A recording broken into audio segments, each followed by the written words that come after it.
உலகெங்கும் உள்ள இறைவனர்களுக்கு வணக்கம். நான் உங்க வித்யா கார்த்திக். ஒவ்வொரு மதம் எனக்குன்னு யூனிக்கா, ஸ்பெசிஃபிக்கா, எக்ஸ்க்ளூசிவா நட்சத்திர பலாபலன்கள் பார்த்துக்கிட்டே வந்துட்டு இருக்கோம். இது நெறைய தடவ சொல்லிட்டேன். இந்த மாத பலன்கள் நெறைய பார்க்குறாங்க. டாரட் ரீடிங்லாம் பார்க்குறாங்க. அதாண்டி இந்த நட்சத்திர பலன் மட்டும் இவ்ளோ ஸ்பெசிஃபிக்கா தேவையா அப்டின்னா, எல்லா கிரகமும் ஏதோ ஒரு நட்சத்திரத்தின் சாரத்தில் அமர்ந்து தான் தன்னுடைய பயணத்தை தொடங்கிக் கொண்டு, அதோட எனர்ஜிய ரிசீவ் பண்ணிட்டு உங்களுக்கான இன்புட்ட குடுத்துட்டு இருக்கு. இதுதான் ரியாலிட்டி.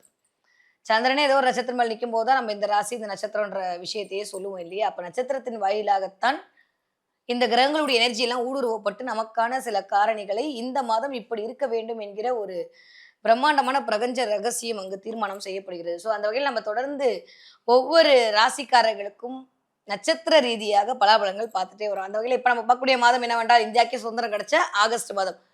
ஆகஸ்ட் மாதம் ஒவ்வொரு நட்சத்திர காலக்கும் எப்படி இருக்குன்னு பார்க்குற முன்னாடி ஃபர்ஸ்ட் ஒரு கோச்சாரம் அமைப்பு பார்த்துட்டு வந்துரலாம். ஓகே. எப்பயுமே நம்ம பார்க்கிறதா. இந்த கோச்சாரம் இந்த மாதம் எப்படி இருக்கு அப்படின்ற பார்த்தா நெறைய இந்த தடவ டிரான்ஸ்ஃபர்மேஷன், டிரான்சிட் அப்படின்றது இருக்க போகுது. ஏன்னா, முதல் ஒரு 14 நாட்கள் ஒரு மாரியும், அடுத்த ஒரு 13 நாட்கள் ஒரு மாரியும் சில நிகழ்வுகள் நிகழப்போகுது. ஆமா. ஏன்னா இந்த தடவ சூரியன் அப்படியே 15, 16லாம் தாண்டி 17ஆம் தேதி நைட்டு ஆரம்பிச்சு 18ஆம் தேதி காலையில தான் வந்து தன்னுடைய பயணத்தை தன்னுடைய சொந்த வீடான சிம்ம வீட்ல நிலை பெறச் செய்ய போகிறார். ஆடி மாசம் முடிஞ்சு ஆவணி மாத பிறப்பு ஆரம்பம். ஓகே.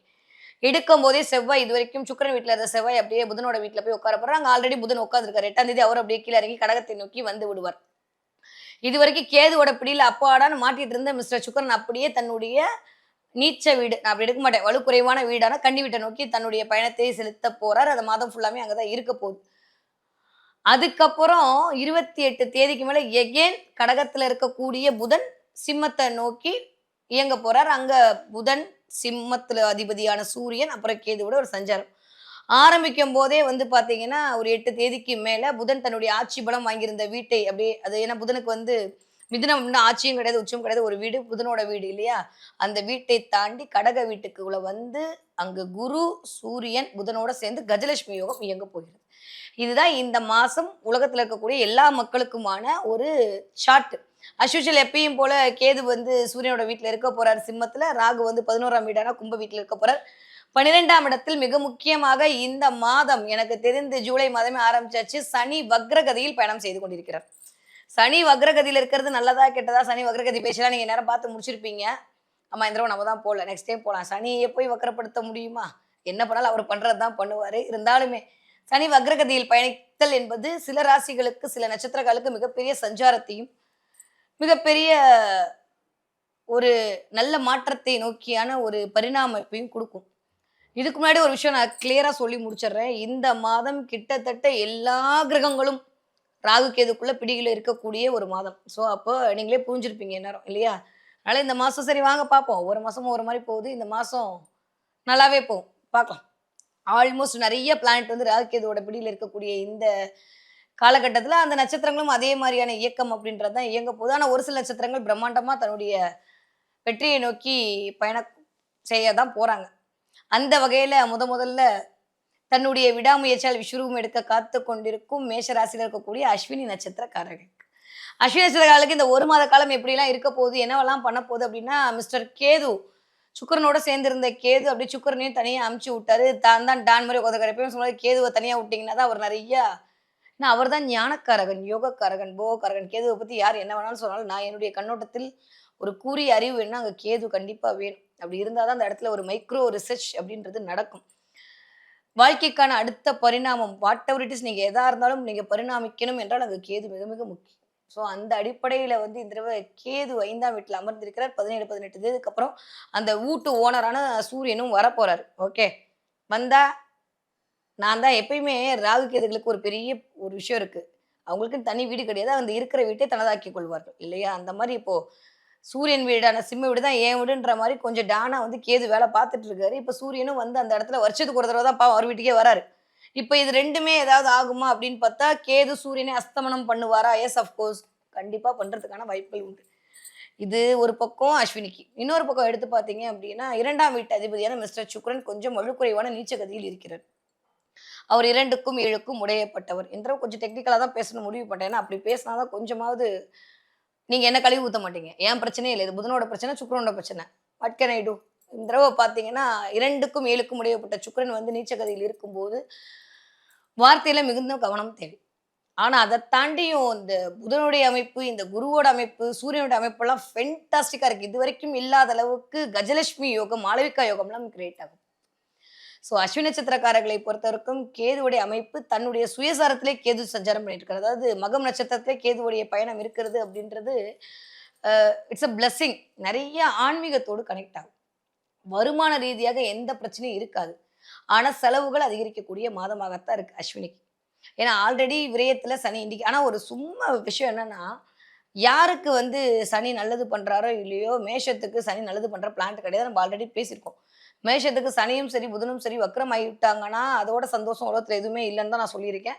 அந்த மாரி சனி வக்ரமாதல் அப்படின்றது 12ஆம் இடத்தில் விரயத்தில் வக்ரமாகக்கூடிய சனி என்ன பண்ணுவாருன்னா, விரயத்த கம்மி பண்ணுவாரு. ஆனா குருவோட பார்வையில இருக்காரு. அப்ப சுப விரயத்தை உருவாக்கிக் கொள்ளக்கூடிய வாய்ப்பை குடுப்பார் நம்பர் 1. நம்பர் 2 இந்த மாதம் வருமான உயர்வு அதிகரிக்கும்.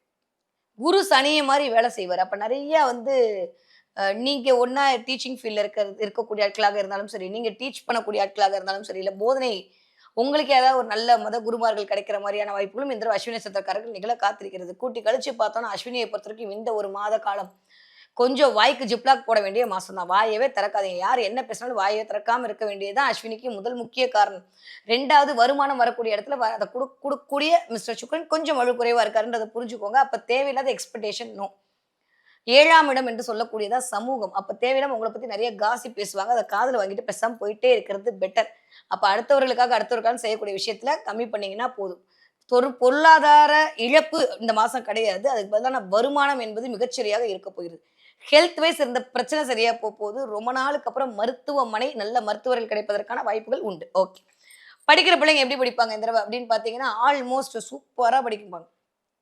ஆனா இந்த 12ஆம் வகுப்பு வரைக்கும் படிக்கக்கூடிய பால்ய கல்வி படிக்கக்கூடிய குழந்தைங்க மட்டும் கொஞ்சம் அப்படியே மறக்கிறது, கொஞ்சம் வந்து டென்ஷன் ஆறது. அஸ்வினி நட்சத்திரக்காரர்களுடைய குழந்தைகளாக இருந்தாலும் சரி, அஸ்வினி நட்சத்திரக்காரருக்கு குழந்தைகளாக இருந்தாலுமே இந்த தடவ கொஞ்சம் படிப்பு ஒரு மாரி மந்தமா தான் இருக்கு. பார்த்தீங்கன்னா 2ஆம் வீட்டு அதிபதி கொஞ்சம் வலு குறைவாக இருக்காரு. ஆனா பிள்ளைங்க கொஞ்சம் பாட்டு, டிராமா, டான்ஸ்ன்ற மாரி இருக்குங்க. பார்த்துக்கலாம். இப்பதானே பார்ப்போம். அதனால அத பத்தி எதுவும் கவலைப்படாம ஹெல்த் மட்டும் கவனமா இருக்கணும். பிள்ளைகளுக்கு பல்லு வலி வர்றது, பல்லு பிரச்சனை வர்றது, கண்ணு ப்ராப்ளம் வருவதற்கான வாய்ப்புகள் உண்டு. கவனம். ஓகே.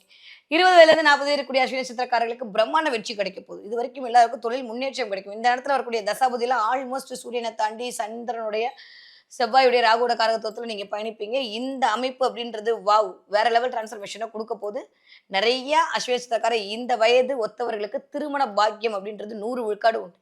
ரொம்ப நாளா பார்த்துட்டே இருக்காங்க. நடக்கவே இல்ல அப்டின்னா, இந்த தடவ திருமணம் நடக்கும். ஏன்னா 11ஆம் இடம் வக்கரமானா நான் கீழ வச்சு தான் பார்ப்பேன். இது என்னுடைய மெத்தட். இப்போ 11ஆம் இடத்தில் லாபத்துல சனி வராரு அப்டின்னா, லாபாதிபதி லாபத்தில் வருகிறதுன்றது மிகப்பெரிய குடுப்பன.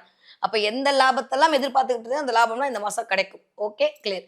40 வயதிலிருந்து 60 இருக்கக்கூடிய அஸ்வினி நட்சத்திரக்காரர்களுக்கு போராடியே தீர வேண்டும் என்ற கொள்கை பிறக்கும். நெறைய பண ரீதியாக விஷயம் நடக்கும். நெறைய கமிஷன் மூலமா சில உங்களுக்கு வரும். நீங்க ஒரு ரூ. 10,000 எதிர்பார்த்தீங்கன்னா, கண்டிப்பா அங்க ரூ. 11,000 வரதுக்கான வாய்ப்புகள் உண்டு. ஆனா 11,000த்துக்கும் செலவு ரெடியா இருக்கும். அதனால எப்படி இருந்தாலும் வருமானத்திற்கும், செலவுக்கும் எந்த குறையும் இருக்காது. பட் ரொம்ப செலவு தான் இருக்குன்ற மாரி இல்லாம, ஏதோ ஒரு நாமினலா இந்த மாசம் சூப்பரா போகுது. ஹெல்த் வைஸ் அடி வயிறு மிகுந்த கவனம். ஏன்னா, ஆல்மோஸ்ட் ராசிநாதன் செவ்வாய் போய் 3ஆம் இடத்துல உட்கார்ந்து காலபுருஷனுக்கு தன்னுடைய 4ஆம் பார்வையான 6ஆம் இடத்த பார்க்கிறார். இது ஒரு வகையில கரெக்ட்டா அப்டின்னா கரெக்ட்டு. ஆனா பெண்களுக்கு இந்த மாதவிடாய் பிரச்சனை, பிசிஓடி பிரச்சனை வந்துருது. சும்மா தேவையில்லாம இந்த 6ஆம் இடம்னா அடிவயிறு சம்பந்தப்பட்ட இடம். அதை குறிக்கக்கூடிய இடம். அந்த ராசிநாதனும் கூடவே அமர்ந்திருக்கிறார்ன்ற போது பெண்கள் கொஞ்சம் கவனமாக இருக்க வேண்டும். வயிறு சம்பந்தப்பட்ட பிரச்சனையில. ஓகே. சோ இந்த மாதம் என்ன தெய்வத்தை வழிபாடு செய்யலாம்? அஸ்வினி நட்சத்திரக்காரர்களுக்கு இந்த மாதம் எனக்கு தெரிந்து அம்பிகை வழிபாடு அருள் கடாட்சத்தை கொண்டு வந்து குடுக்கும். அதுவும் தலையில் பிறை சூடிய அம்பிகை. 4ஆம் இடத்துல போய் குரு உட்கார்ந்திருக்காரு. அப்படியே அதுக்கு 12ஆம் இடத்துல போய் புதன் வீட்ல போய் உட்கார்ந்திருக்காரு. மீனாட்சிய பிடிச்சுக்கோங்க. ஜெயிச்சுடுவீங்க. வேற எதுவுமே வேணாம். மீனாட்சி அம்மன் வழிபாடு மிகச்சரியான ராஜயோகத்த குடுக்கும். நெறைய முடியும் அப்டின்னா, அந்த படத்த எடுத்து பார்க்கறது. ஏன்னா, புதன் காரகத்துவம் எல்லாமே மீனாட்சி தான். சூரியன், புதன் சேர்ந்தா தான் மீனாட்சி இயங்குவாங்க. சந்திரனோட, சனியோட பார்வை இருக்கணும். அப்பதான் அந்த நமஸ்காரமே பண்ண முடியும். நெறைய கேட்டகரி இருக்கு. அப்போ இந்த தடவ வரக்கூடிய இந்த அமைப்பு அப்டின்றது, மீனாட்சி அம்மன் வழிபாடு பேரு மந்திரினின்னு பேரு. மனசுல உட்கார்ந்து எது ரைட், எது தப்புன்ற செல்ஃப் அனலைஸ்மென்ட்ட குடுத்து, இந்த இடத்தில் சரியான ஒரு விடயத்தை நடத்துவதற்கு தலையில் பிறை சூடிய அம்பிகை அல்லது மீனாட்சி அம்மன் வழிபாடு மிகச்சரியான ராஜயோகத்தை குடுக்கும். Okay, super. இந்த தடவ என்ன பார்ப்பீங்க? அஸ்வினி நட்சத்திரக்காரங்க நெறைய பேர் தவள பார்ப்பீங்க. தவளையா? ஆமா. தவள பார்ப்பீங்க. இதுவரைக்கும் இல்லாத அளவுக்கு தவள பார்க்கறதுக்கான வாய்ப்பு. பார்த்தீங்க அப்டின்னா கமெண்ட்ல சொல்லுங்க. தேவையில்லாம நான் சொன்ன மாரி வாய்க்கு சிப்பு போடுங்கன்னு முதல்ல எடுக்கும்போது ஒரு விஷயம் சொன்னேன். முதலும் தன் வாயால் கெடும். நம்பளா ஏதாவது சொல்லி, நம்பளா ஏதாவது மாட்டிக்கிறதுக்கான வாய்ப்புகள் உண்டு. மிகுந்த கவனத்தோட இருக்கணும். 2க்கும் 7க்கும் இடைப்பட்டவர் கொஞ்சம் வலுக்குறைவாக இருக்காரு அப்படின்றபோது, யாராவது உங்கள இன்ஃப்ளூயன்ஸ் பண்ண வருவாங்க. அந்த இடத்தில் கொஞ்சம் கவனம் தேவைப்படக்கூடிய மாதமாக இந்த ஆகஸ்ட் மாதம் இருக்குன்றத மட்டும் ஞாபகம் வச்சுக்கோங்க. எதா இருந்தாலும் உடனே மண்டையாட்டிறாதீங்க. அஸ்வினிக்கு இருக்கிற மிகப்பெரிய பிரச்சனையே ஓகே அப்படின்னு மண்டையாட்டிட்டு வந்துருங்க. கொஞ்சம் செல்ஃப் அனலைஸ் பண்ணி, சரியான முடிவை எடுக்கிறதுக்கு இந்த மீனாட்சி அம்மன் வழிபாடு உங்களுக்கு மிகச்சரியான ராஜயோகத்தை கொண்டு வந்து குடுக்கும். அஸ்வினி நட்சத்திரக்காரர்களுக்கு ஆனந்தமாக இருக்கக்கூடிய மாதமாக இந்த ஆகஸ்ட் மாதம் இனிதே மலர காத்திருக்கிறது.